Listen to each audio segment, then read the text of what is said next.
طیبہ زیادہ تو سیریس ہے، ایک ملیا لہٰذا ان تمام مریضوں کی شفاعتی کے لیے 5 مرتبہ امن کی مستقبل کرنا چاہیے۔ بسم اللہ الرحمن الرحیم۔ امن یجیب المضطر اذا دعاه ويكشف السوء، امن یجیب المضطر اذا دعاه ويكشف السوء، امن یجیب المضطر اذا دعاه ويكشف السوء، امن یجیب المضطر اذا دعاه ويكشف السوء، امن یجیب المضطر اذا دعاه ويكشف السوء۔ پروردگار بحق حسین، بحق علی بن حسین، بحق اولاد حسین، بحق اصحاب حسین، اور اس صدقہ سکینہ اور صدقہ کرم کا واسطہ جس کی عطا کے لیے ہم یہاں اس فرش پر جمع ہوئے ہیں، پروردگار مجھے اسی پیاسے کا واسطہ کہ جو پیاسوں کی آس تھا، ان بچوں کا واسطہ جو خالی کھلے لیے ہوئے خیمے کے در پر راہ کرتے رہ گئے اور ان کی پیاس نہ بجھ سکی، معبود مجھے شہدائے کربلا کا واسطہ، سید الشہداء امام حسین کا واسطہ، تمام مریضوں کو شفائے کامل واجب عطا فرما، جس مرض میں بھی جو بھی مومن مبتلا ہے ان سب کو شفا عطا فرما۔ فاتحہ۔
لیکن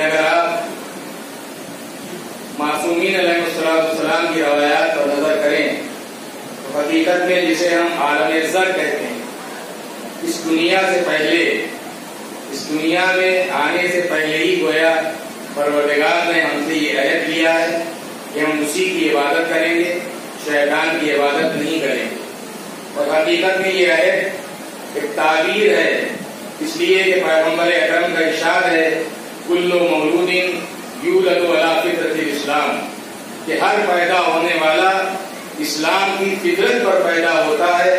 یہ فطرت اسلام پر بچے کا پیدا ہونا گویا یہ اسلام کی فطرت پر بچہ نہیں پیدا ہو رہا ہے، حقیقت میں عہد الہی کے ساتھ پیدا ہو رہا ہے کہ پروردگار عالم نے اس سے یہ عہد لے لیا ہے، اس لیے کہ اسلام پروردگار کی بارگاہ میں اپنے کو سرنڈر کر دینا، سراپا تسلیم ہو جانا۔ ان کو سلم بھی ہے، سر و سلامتی بھی اس کے معنی میں ہے، لیکن جہاں سر و سلامتی ہے وہیں تسلیم بھی ہے، سر عقیدت خم کر دینا، مالک کی اطاعت کرنا اور پروردگار کی اطاعت کے ساتھ ساتھ ان تمام لوگوں کی اطاعت جن کی اطاعت کا پروردگار ہمیں حکم دے رہا ہے۔ یہ ایفائے عہد کو وفا کرنا، پورا کرنا، یہ بھی حقیقت میں اسی وقت ہو سکتا ہے کہ جب انسان وفادار ہو، جس میں وفا پائی جاتی ہو، اس لیے کہ خود عہد کا پورا کرنا ہی وفا ہے۔ اور وفا کے اسی لیے جو درجات بلند کیے گئے ہیں کہ جہاں پہلا درجہ یہ ہے کہ انسان کلمہ شہادتین کے ساتھ وفا کرے، یعنی اگر اللہ کی الوہیت کا اقرار اس نے کیا ہے، لا الہ الا اللہ کہا ہے، تو یہ لا الہ الا اللہ کہنا فقط زبان سے نہ ہو۔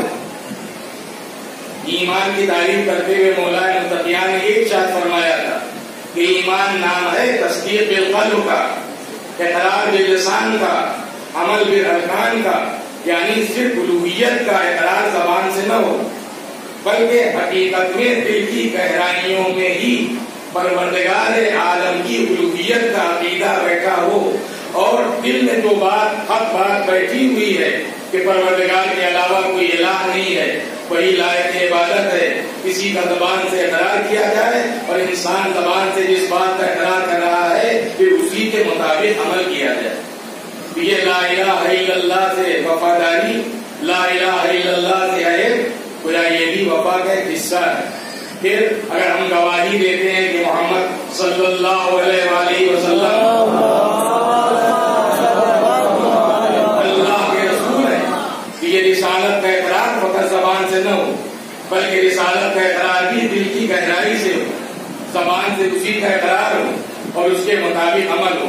یعنی اگر ہم نے پیغمبر اکرم کو اللہ کا رسول جانا ہے، اللہ کا نبی جانا ہے، تو جتنی خبریں پیغمبر نے پہنچائی ہیں ان تمام خبروں پر بھی ہمارا ایمان ہونا چاہیے، اور جو پیغامات پہنچائے ہیں ان تمام پیغامات پر ہمارا عمل ہونا چاہیے۔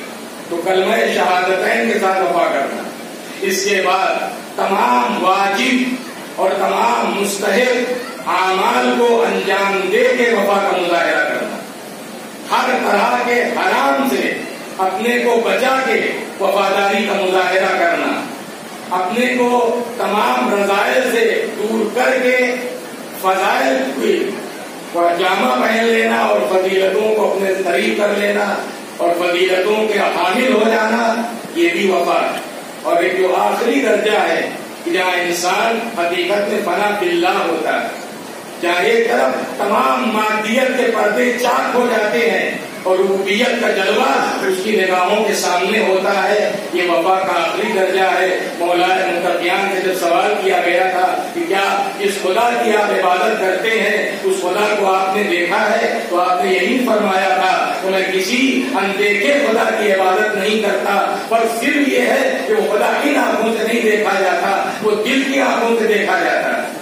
یعنی معرفت پروردگار جسے بھی حاصل ہو جاتی ہے، جو بھی وفا کے درجات طے کر لیتا ہے، مادیت کے پردے چاک ہو جاتے ہیں، ربوبیت کا اصل جلوہ، الوہیت کا اصل جلوہ اس کی نظروں کے سامنے آ جاتا ہے۔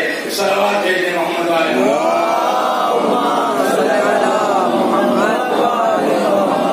کوئی نبی ایسا نہیں ہے جس نے وفاداری کا مظاہرہ نہ کیا ہو، کوئی رسول ایسا نہیں ہے جس نے وفاداری کا مظاہرہ نہ کیا ہو، کوئی صدیق ایسا نہیں ہے، کوئی شہید ایسا نہیں ہے. لیکن اگر آپ وفا کی تاریخ جہاں سے باقاعدہ مرتب ہوتی ہے وہ شخصیت ہے حضرت ابراہیم خلیل اللہ کی. ورنہ حضرت آدم سے لے کر حضرت ابراہیم سے پہلے تک جتنے بھی انبیاء گزرے ہیں، ظاہر ہے اگر وفا نہ ہوتی تو وہ نبی کیسے ہوتے، اگر وفا نہ ہوتی تو رسول کیسے ہوتے. وفاداری کی بنیاد ہی پر نبی قرار پائے، وفاداری کی بنیاد پر رسول قرار پائے. لیکن تاریخ باقاعدہ طور پر جو مرتب ہوتی ہے وفا کی، وہ حضرت ابراہیم سے مرتب ہوتی ہے. جناب ابراہیم ظاہر ہے کہ وفاداری کا مظاہرہ یوں تو زندگی میں پوری زندگی ہی مظاہرہ ہے وفا کا، لیکن ایک خاص موقع ہے کہ جہاں وفا کا مظاہرہ ہو رہا ہے. اور اسی لیے پروردگار عالم نے جو الفاظ استعمال کیے کہ فلما اسلم، جب دونوں تسلیم ہو گئے. یہ تسلیم ہو جانا ہی تو وفا ہے، یہی تو وفاداری ہے. حضرت اسماعیل قتل ہونے کے لیے تیار اور جناب ابراہیم قتل کرنے کے لیے تیار. ارشاد پروردگار سورہ صافات کی آیتیں ہیں فلما بلغ معه السعی، جب اسماعیل قابل ہو گئے کہ ابراہیم کے ساتھ چلنے پھرنے لگے، کوشش کرنے کے لائق ہو گئے، ان کے کاموں میں ہاتھ پکانے کے لائق ہو گئے.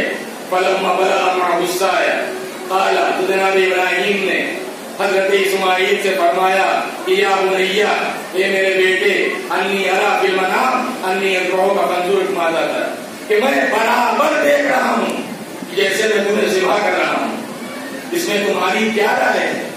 حضرت اسماعیل نے یہ نہیں کہا کہ بابا یہ تو سب خواب و خیال کی باتیں ہیں. یہ منزل تسلیم ہے، یہی منزل وفا ہے کہ جہاں باپ کہہ رہا ہے کہ میں خواب دیکھ رہا ہوں، لیکن بیٹا یہ نہیں کہتا کہ بابا آپ نے جو خواب دیکھا ہے، بلکہ وہ کہتے ہیں یا ابت افعل ما تؤمر، بابا آپ کو جو حکم ہوا ہے اسے بجا لائیے. ستجدنی انشاءاللہ من الصابرین، اللہ نے چاہا تو مجھے آپ صبر کرنے والوں میں پائیں گے. اور اس کے بعد ارشاد پروردگار ہے فلما اسلم، جب باپ ذبح کرنے کے لیے، قربانی دینے کے لیے تیار اور بیٹا قربان ہونے کے لیے تیار، دونوں سراپا تسلیم ہو گئے. اور وَتَلَّهُ لِلْجَبِينِ، اور ابراہیم نے اسماعیل کو پیشانی کے بل لٹا دیا. تو گویا اس منزل پر آنے کے بعد میرے پاس الفاظ نہیں، اس لیے کہ وہ تو الفاظ سے بھی پرے پروردگار، لیکن آگے یہ منزل کون سی ہے؟ مجھے لگتا ہے کہ اس منزل تسلیم میں باپ اور بیٹے کو دیکھ کر گویا پروردگار عالم نے اپنی نظر رحمت ڈالی ہے، گویا پروردگار کی رحمت جوش میں آئی ہے. ایک محبت بھرا پیغام کہ یا ابراہیم قد صدقت رؤیا، اے ابراہیم بس بس تم نے اپنے خواب کو سچ کر دکھایا. دعائے اربع اگر آپ پڑھیں اس میں امام حسین فرماتے ہیں کہ اے وقت سے اسماعیل، ابراہیم کا ہاتھ پکڑ لینے والے پروردگار، ابراہیم بس بس ہم تمہاری آزمائش کر چکے، ہم تمہارا امتحان لے چکے. تم نے یہی تو دیکھا تھا کہ تم قتل کر رہے ہو، ذبح کر رہے ہو، یہ نہیں دیکھا تھا ذبح کر چکے. یہ تمہارا کھلا ہوا امتحان تھا، ایک کھلی ہوئی آزمائش کی، اور ہم نے اس کا فدیہ ذبح عظیم کو قرار دیا ہے. یعنی اگر وہ ذبح عظیم وہ واقع ہونے والا نہ ہوتا تو ابراہیم قتل ہو جاتے، اسماعیل قتل ہو جاتے، لیکن چونکہ ذبح عظیم ہے لہذا ہم نے اس کا فدیہ قرار دیا. یہ پہلی منزل حضرت ابراہیم، اور یہیں سے وفاداری کی تاریخ جب آگے بڑھتی ہے تو ذریت ابراہیمی ہی ہے کہ جہاں ہر ایک مرکز وفا بنا ہوا ہے. یہ تاریخ جس پر قصی ابن کلاب تک پہنچتی ہے، اس کے بعد حضرت عبد المطلب تک پہنچتی ہے. اس میں کوئی بھی ایسا نہیں ہے جس نے کبھی وفا سے انحراف کیا ہو. جس کی شخصیت پر آپ نظر کریں گے اس کے یہاں وفاداری کا جلوہ آپ کو نظر آئے گا. وہ اپنے عہد کو وفا کرتا ہوا، پورا کرتا ہوا نظر آئے گا. حضرت عبد المطلب نے وفاداری کا مظاہرہ کیا حضرت عبداللہ کو قربان گاہ پہ لا کے، اور حضرت عبد المطلب کے بعد یہی وراثت وفا کی حضرت ابو طالب تک پہنچتی ہے. جناب ابو طالب پوری زندگی وفا کا مظاہرہ کرتے رہے.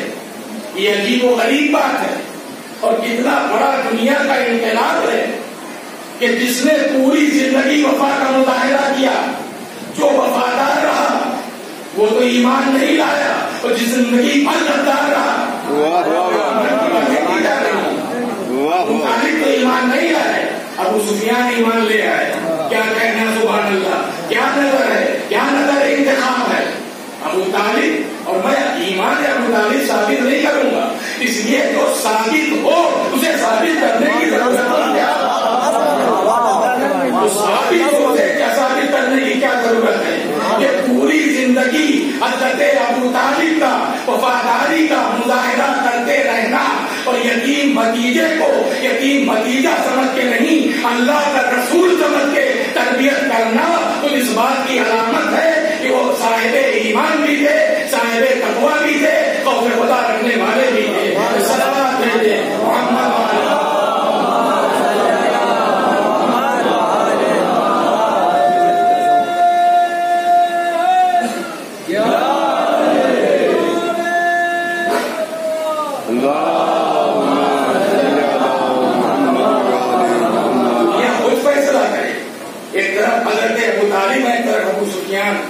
انسان خود اپنا جائزہ لے کہ اس کا دل ابو طالب یا اولاد ابو طالب کی طرف مائل ہو رہا ہے یا اس کا دل ابو سفیان یا اولاد ابو سفیان کی طرف مائل ہو رہا ہے. انسان خود فیصلہ کرے. ابو سفیان کی تاریخ ہے کوئی تاریخ شیعہ سنی نہیں ہوتی, تاریخ تو تاریخ ہوتی ہے.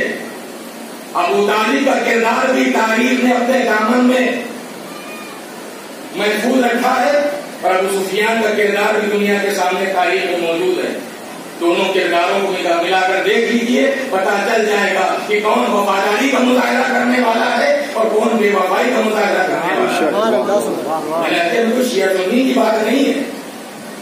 ایسا نہیں ہے کہ جتنے غیر شیعہ ہیں وہ سب گویا اولاد ابو طالب یا ابو طالب سے بالکل منحرف, ایسا نہیں ہے. ہم اپنے قصبے میں دیکھتے ہیں.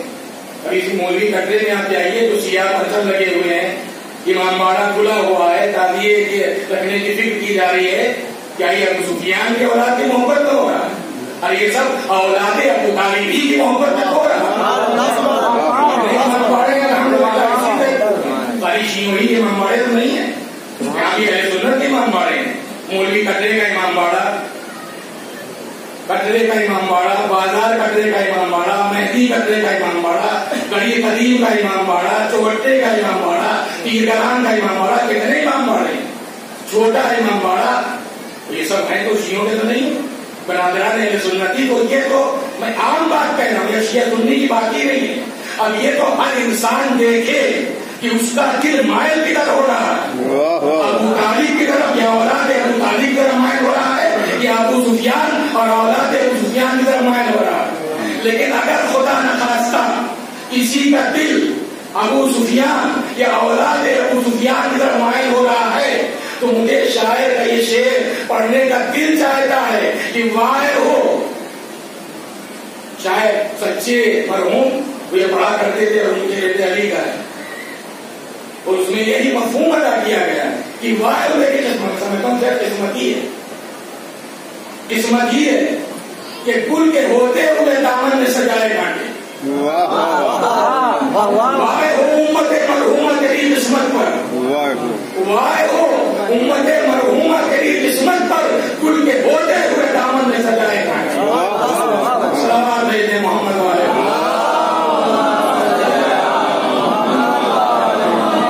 حضرت ابو طالب کے بعد یہی وفا کی وراثت امیر المومنین تک پہنچتی.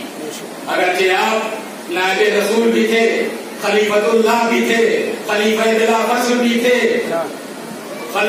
اللہ کے خلیفہ اور رسول کے خلیفہ دونوں, لیکن پوری زندگی دعوت الرشیدہ میں جو وعدہ کر لیا تھا خدا کی قسم اس وعدے سے ایک لمحے کے لیے بھی امیر المومنین منحرف نہیں ہوئے اور یہ زندگی بھر وفا کا مظاہرہ ہی تھا. اور یہ خود امیر المومنین کو اپنی وفاداری پر گویا کتنا اعتبار تھا. اگر یہ اعتبار نہ ہوتا تو صبح ضربت لگنے کے بعد یہ نہ فرماتے یہ خود تو اپنی یہ کامیابی کا اعلان نہیں کر رہے ہیں. اعلان اس بات کا ہے کہ جو میں نے وعدہ کیا تھا اس وعدے کو وفا کرتا رہا, یہاں تک کہ وعدہ وفا کرتے کرتے دنیا سے جا رہا ہوں، وعدہ وفائی کے ساتھ دنیا سے جا رہا ہوں. اور مولائے متقیان کے بعد اگرچہ یہ وراثت وفا کی امام حسن تک پہنچتی، امام حسین تک پہنچتی ہے، لیکن یہ سب معصوم ہستیاں ہیں، یہ سب معصوم ہستیاں ہیں. یہ تو وفا کا مظاہرہ کریں گے ہی، اس لیے کہ امام وقت نائب پروردگار خلیفۃ اللہ خلیفۃ الرسول اگر وفا کا مظاہرہ نہ کرے گا تو کون وفا کا مظاہرہ کرے گا؟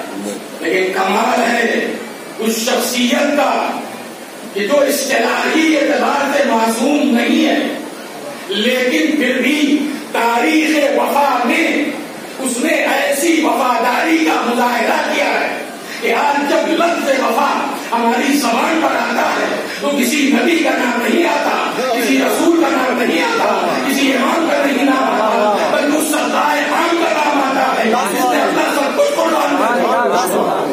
حضرت عباس کا نام آتا ہے. جب زبان پر کبھی آ جاتا ہے نام عباس، دیر تک ملکوں سے خوشبو وفا آتی. عجیب و غریب منزل ہے وفاداری حضرت عباس. حضرت عباس کا ایمان، اگر ایمان اور یقین نہیں ہے تو وفا کوئی نہیں سکتی. جو صاحب ایمان ہے وہی وفادار ہوگا. اگر ایمان ہی نہیں ہے تو وفا کہاں سے آئے گی؟ اگر ایمان نہیں تو وفا آ ہی نہیں سکتی. کیا ایمان؟ معصوم گواہی دے رہا ہے کہ میرا چچا عباس محکم ایمان کا حامل تھا، کوئی معمولی درجہ نہیں. میرا چچا عباس محکم ایمان کا حامل تھا. کیسے عبادت گزار، کیسے اطاعتشیار، بین عینیہ اثر السجود، دونوں آنکھوں کے درمیان پیشانی پہ سجدے کا نشان نمایا تھا. اے علم حضرت عباس اٹھانے والوں، پروردگار مجھے بھی توفیق دے اس باب الحوائج کے سجدے میں جس کی ادا کے لیے آپ یہاں جمع ہوئے ہیں، اور آپ سب کو توفیق دے، ہر چاہنے والے کو توفیق دے کہ جب ہم علم حضرت عباس کو بوسہ دے رہے ہیں، یہ شبیہ ہے اس علم کی شبیہ ہے، یہ وہ علم تو نہیں ہے.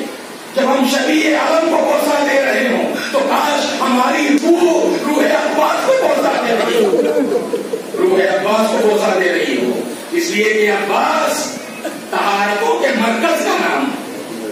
طہارتوں کا جو مرکز ہوگا وہی آخری دم تک وفا کا مظاہرہ کر سکتا ہے. نجاستوں کے ساتھ وفا نہیں آتی، طہارتوں کے ساتھ وفا آتی ہے. لہذا اور پھر کیا درجہ ملا ہے حضرت عباس کو خدا کی قسم، کیا مرتبہ دیا ہے پروردگار عالم نے. امام زین العابدین علیہ الصلوۃ والسلام کا ارشاد گرامی ہے، امام نے فرمایا کہ قیامت کے دن میرے چچا عباس کے مرتبے کو دیکھ کر تمام شہداء رشک کریں. تمام شہداء، چاہے وہ بدر کے ہوں، چاہے وہ احد کے ہوں، چاہے خندق کے ہوں، چاہے خیبر کے ہوں، چاہے حنین کے ہوں، چاہے صفین کے ہوں، چاہے نہروان کے ہوں. مستثنیٰ نہیں کیا ہے امام نے کہیں پر. تمام شہداء، سید الشہداء تو یقیناً وہی، اس لیے کہ میرے کارنامہ تو وہی ہے، لیکن تمام شہداء رشک کریں گے میرے چچا عباس کے مرتبے کو دیکھ کر. اگر آپ جناب عباس کے القاب پر نظر کریں، بہت سے لقب ہے باب الحوائج، ضرورتوں کے حاجتوں کا پورا کرنے والا دروازہ. کہ واقعاً اگر صدق دل سے حضرت عباس کا واسطہ لے کر آپ نے بارگاہ الہی میں اپنا درد دل بیان کیا ہے، اور ایک بار شفیع حق شفاعت جب عام مومن کو حاصل ہوتا ہے تو سوچئے کہ جس نے پوری زندگی وفا کا مظاہرہ کیا ہو، کلمہ شہادتین کے ساتھ وفا کی ہو، الوہیت کے ساتھ وفا کی ہو، رسالت کے ساتھ وفا کی ہو، امامت کے ساتھ وفا کی ہو، وفا کے ساتھ اس دنیا سے رخصت ہو گیا ہو، اس کا درجہ اور مرتبہ کیا ہوگا؟ کتنا حق شفاعت اسے پروردگار عطا کرے گا، جب ایک عام مومن بھی حق شفاعت رکھتا ہے. اسی لیے اگر آپ ظاہر براہ راست آواز دینا تو بری بات نہیں ہے، ہم اللہ کو لسٹ نہیں کرتے، ہم جانتے ہیں کہ پیش پروردگار مرتبہ بلند ہے، درجہ بلند ہے. ہم کہہ سکتے ہیں آقا آپ باب الحوائج ہیں، مولا آپ نے واقعاً حق پہ اطاعت ادا کر دیا، اسی لیے آپ اپنے صالح ہیں. السلام علیکم ایھا العبد الصالح، اے اللہ کے نیک بندے، آپ پر ہمارا سلام. آپ مطیع پروردگار ہیں، مطیع پیغمبر اکرم ہیں، مطیع امیر المومنین ہیں، مطیع امام حسن ہیں، مطیع امام حسین ہیں. پیش پروردگار آپ کے درجات بلند ہیں. مولا آپ بارگاہ الہی میں ہمارے لیے دعا فرمائیں. شفیع ہیں، حق شفاعت یقیناً حضرت عباس کو بھی درجہ مرتبہ، لیکن یہ درجہ اور مرتبہ کس عنوان سے ملا ہے، کیوں ملا ہے، کیسے ملا ہے، یہ سب وہی کتاب کا نتیجہ ہے. مدینے سے لے کر کربلا تک ایک موقع آپ ایسا نہیں دکھا سکتے کہ جب مولا حسین نے حکم دیا ہو اور حضرت عباس نے اس کی تعمیل نہ کی. کوئی ایک مرحلہ اور ایک موقع بھی ایسا نہیں ہے، چاہے وہ مدینے میں دارالامارہ میں اس وقت کہ جب مروان نے کہا ولید سے کہ اگر اس وقت نکل گئے تو ان کی غلطی پاکی نہیں پائے گا، اس وقت موقع اور تب بھی پتیار امام نے کہا کہ نہیں، ہم پہلے نہیں کرنا چاہتے. اب جذبات چاہے جتنا مطلوب ہو جائیں لیکن اطاعت امام کی منزل ہے. سراپا تسلیم. کربلا میں آپ سنتے رہتے ہیں 3 محرم کو فرات کے کنارے سے خیموں کا اٹھنا، علماء کے بیان ظاہری بیان کرتے ہیں اور ظاہر ہے کہ شعراء نے بھی نظم کیا. امکان ہو سکتا ہے، میں نہیں کہتا، میں انکار نہیں کرتا، مجھ سے بہتر تشریف فرما ہے آپ عالم دین پوچھیے مولانا سے. لیکن حقیقت یہ ہے کہ اس موقع پر بھی اگرچہ حضرت عباس کے جذبات تو یہی تھے کہ مولا اجازت دے دے، لیکن اگر امام نے کہہ دیا کہ نہیں، ہم پہل نہیں کرنا چاہتے، اب چاہے جو جذبات چاہے جتنے پامال ہو جائیں، دوسری محرم کو جو عباس فرات کے کنارے خیمے لگا رہے ہیں وہی 3 محرم کو اپنے ہاتھوں کے خیمے تو معمولی بات نہیں ہے. اسی لیے زیارت حضرت عباس میں آپ کو صابر بھی کہا گیا ہے. اشہد ان قتلت مظلوما، مولا آپ ظلم و ستم کے ساتھ شہید کر دیے، آپ کو ظلم کیا گیا، آپ ظلم کے ساتھ شہید کر دیے گئے. بس عزیزو، شب عاشور سے پہلے عصر کا وقت، 9 محرم عصر کا وقت، اور یہ حملہ ہوا ہے ملک میں ساتھ کی طرف سے. خیمے میں ثانیہ زہرا کے کانوں میں جس پر گھوڑوں کی ٹانگوں کی آواز اور اسلحوں کی جھنکار کی آواز آئی تو دیتا دکھا دیتا، دیکھو میرا بھیا کہاں ہے، میرا ماجایا کہاں ہے. جناب فیضا باہر ہی دیکھا امام کرسی پر تشریف فرما ہے، اندر واپس ان کا شہزادی اس وقت امام تنہا بیٹھے ہوئے ہیں. چادر لپٹی ہوئی بہن بھائی کے قریب آئی، شانہ ہلا کر آواز دی، بھیا دیکھیے شاید لشکر آ رہا ہے، اس لیے میرے کانوں میں گھوڑوں کی ٹانگوں کی آواز اور اسلحوں کی جھنکار کی آواز آ رہی ہے. امام نے آنکھ کھولی، اسے غنودگی کا عالم تھا. امام تشریف فرماتے آنکھ کھولی، فرمایا انا للہ و انا الیہ راجعون. یہ سننا تھا کہ ثانیہ زہرا نے فرمایا کہ بھائی ایسا محسوس ہوتا ہے کہ جیسے مجھے اپنی شہادت کی خبر ہے. اور اس کے بعد جناب زینب بے ہوش ہو گئی. یہ 9 محرم عصر کے وقت کا واقعہ ہے، مجھے نہیں معلوم کہ بھائی بہن کو کس طرح ہوش میں لایا. اس لیے کہ ہم نے تو دنیا میں یہی دیکھا ہے کہ ہمیشہ بے ہوش کے منہ پر پانی کے چھینٹے دیے جاتے ہیں کہ ہائے وہ بے کس کیا کرے، اس کے چھوٹے چھوٹے بچے خیموں میں آتش کی سجاوٹ کر رہے ہیں. لیکن جب بہن ہوش میں آئی تو امام نے فرمایا بہن دیکھو میرے نانا مجھ سے بہتر دل نہ رہے، اماں فاطمہ زہرا رخصت ہو گئی، بابا علی مرتضیٰ چلے گئے، بھیا حسن نے ساتھ چھوڑ دیا. میری مادائی جس طرح تم نے تمام بزرگوں کی جدائی میں صبر کیا، میری جدائی کو بھی صبر کر لینا. یہ سننا تھا کہ ثانیہ زہرا نے بڑا ماتم کیا ہے، آج سینے پر مارا، فرمانی یوم ماتا جدی، بھیا مجھے محسوس ہو رہا ہے کہ جیسے آج ہی میرا آج ہی میرے سر سے بہت کسایا ہوگا، آج ہی اماں فاطمہ رخصت ہو گئی، آج ہی بھیا آپ کا ساتھ چھوڑا. بزرگوں میں آپ موجود تھے، میں سمجھتی ہوں میرے سارے بزرگ موجود، لیکن جب آپ نہ ہوں گے تو اس قافلے کا قافلہ سالار ہوگا. حضرت عباس شجاعت ظاہر ہے کہ تو ہی شجاعت کے بارے نانی حال سے الگ ریاست ہوئی، شجاعت ملی اور نانی حال سے الگ ہوئی. یہی وہ موقع تھا جب جناب عباس آئے اور عرض کرتے ہیں کہ مولا حملہ ہو گیا، حملہ ہو گیا. دیکھیے مورخ اس کی مجبوری ہے، وہ یہ لکھ سکتا ہے کہ فلاں آیا اس نے کہا، لیکن کہتے وقت دل کی حالت کیا تھی یہ اس کا موضوع نہیں ہے. لیکن یہ کہنا کہ آقا حملہ ہو گیا, وہ کہنا یہ چاہتے کہ مولا مدینے سے کربلا برابر روکتے ہیں, ہم پہل نہیں کرنا چاہتے, ارے اب تو حملہ ہو گیا ہے.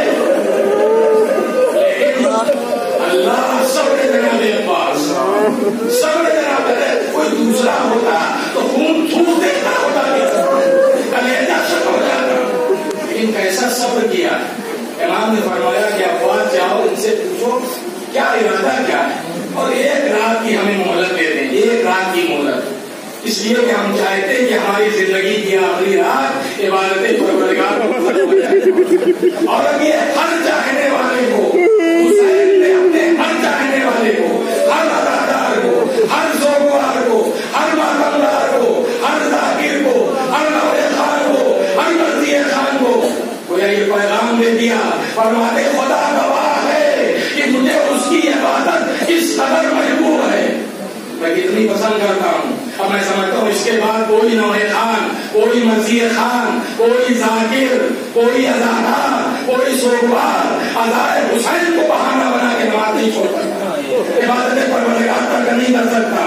حسین کا پیغام ہے. اگر حسینی ہو, اگر تم حسینی ہو, اگر ماتمدار ہو, اگر سوگوار ہو, اگر اداکار ہو, تو دیکھو اگر حسین کو یاد رکھو تو مقصد حسین کو فراموش نہ کر دینا, مقصد حسین کو بھلا نہ دینا. اس لیے اسی مقصد کے لیے ہم نے قربانی دی.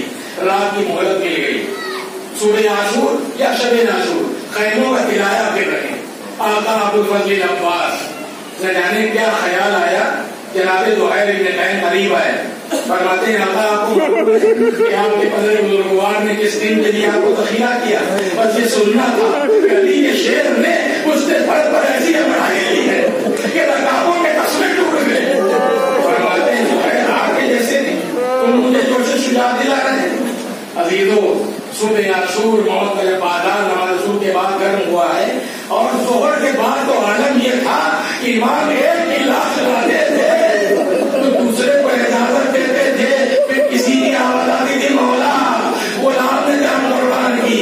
کبھی بھتیجوں کے لاشیں, کبھی بھائیوں کے لاشیں, کبھی بھائیوں کے لاشیں, اور آخر میں آقا ابوالفضل عباس حاضر ہوئے. مولا اب میرا دل میرے سینے میں تنگی کر رہا ہے, گھٹن محسوس ہو رہی, مجھے بھی مرنے کی اجازت دیجیے. امام نے فرمایا عباس تم تو میرے لشکر کے نامدار ہو, بس یہ سننا تھا کہ مرتبہ دائیں طرف دیکھا اور پھر بائیں طرف دیکھا آتا, وہ لشکر کہاں ہے جس کا میں نامدار ہوں, وہ لشکر ہے کہاں اس کا میں نامدار ہوں. اسی اثنا میں قدموں سے آواز آئی,